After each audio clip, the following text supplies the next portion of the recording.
இந்த வீட்டுல தோட்டக்காரன், வேலைக்காரன், சமையல்காரன் யாருமே கிடையாது. எல்லா வேலையும் நான் தான் பாக்குறேன். இது திவ்யா ஒரு மாதிரி ஆயிட்ட. உன் ஃபீலிங் என்னங்கிறது எனக்கு புரியுது. அந்த 3 பேரை வேலைக்கு வச்சா சம்பளம் கொப்பனா வந்து கொடுப்பா. அட்லீஸ்ட் ஒரு வேலைக்காரி வச்சுக்கலாம்ல. வேலைக்காரிய வச்சுக்கிறதுல எனக்கு ஒண்ணே ஆச்சரியப்படல. அப்புறம் நாளைக்கு ஏதாவது ஏடோ உடம்பு ஆயிடுச்சுன்னா நீ கேள்வி கேட்க கூடாது.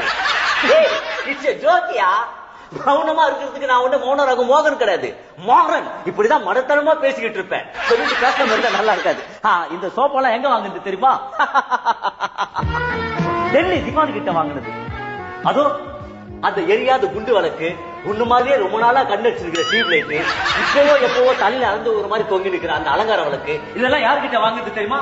பாம்பே பகதூர்லால் ஃபேமிலி கிட்ட இருந்து வாங்குனது. அதோ வார்னிஸ் போய் உன்ன மாதிரியே வாந்தி எடுத்து கிடக்குற அந்த டைனிங் டேபிள் யாருக்கிட்ட வாங்குது தெரியுமா? கோலியர் குல்பிராஜா கிட்ட இருந்து வாங்குது. எல்லாருக்கிட்டும் இப்படி வாங்கி வச்சிருக்கீங்களே, வாங்கின பொருளை திருப்பி தரணும்ன்ற அக்கறை வேண்டாம். அப்புறம் எல்லாரும் உங்களை அசிங்கமா நினைக்க மாட்டாங்க?